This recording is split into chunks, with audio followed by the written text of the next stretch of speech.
everyone, and welcome back to my channel, Joyful Jessie. I am Jessie. In this video, I'm going to be sharing with you all how is it that I'm going to be putting my sofrito together. And I'm going to be keeping this very quick, simple, and I'm going to keep it for beginners. So if you've never made sofrito before, make sure to stick around and watch.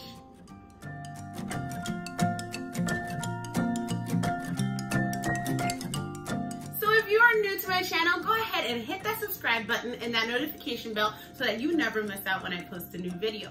So what exactly is sofrito? Sofrito is a base that we use in our cooking. As a matter of fact, many Caribbean cultures and many Latin American cultures have some sort of a sofrito version that they use in their cooking. There are so many versions of sofrito. Everybody has their own touch. Everybody has their own unique flavor. There is no right or wrong way to make it. As time goes on and you become comfortable with it, you're gonna find out that you're going to be adding your own touch to it. I actually find myself using sofrito on everything. I use it on soups, I use it on beans, I use it on meat. I sometimes even use it on eggs. And I don't just use it for Puerto Rican food cooking. I also use it for cooking if I'm making burgers, if I'm making some pasta, I put it in the sauce or I put it in the meat. I'm gonna be showing you a very simple version of it. So what am I going to use to make my sofrito today? I'm going to be using some cilantro. I'm going to be using a bulb of garlic. I'm going to be using an onion, 1 bell pepper, and a few of these small little sweet peppers because I love sweet peppers. And I'm going to be using my Ninja blender for this. Many people use a food processor. I have no use for a food processor. So I'm simply using what I have at home, which is my Ninja blender, and some containers to put your sofrito in for when you are done. Our first step is simply going to be to chop up our vegetables.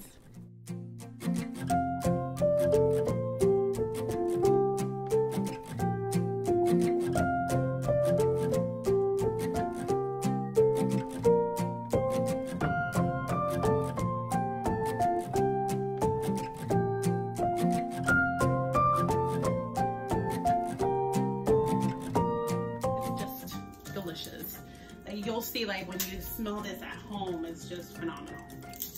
Now we're gonna go to our garlic.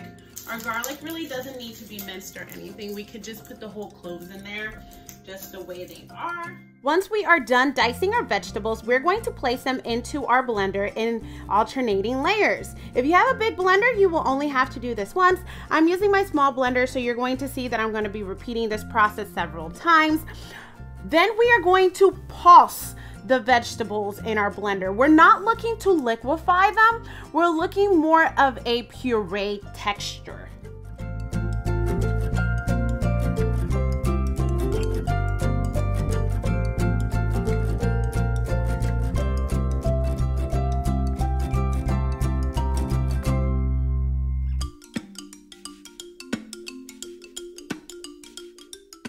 Particular amount of vegetables give me exactly 2 12-ounce jars every single time. They're good to keep in the regular refrigerator for about a month. If you want to make a bigger batch, you can simply freeze the excess. You simply can put them in Ziploc bags or in ice cubes and save them for when you are ready to use them. It is that simple, my friends. That simple. So now go ahead and give it a try. I know that you can do it. Thank you so much once again for watching, and don't forget to like and subscribe. I will see you next time.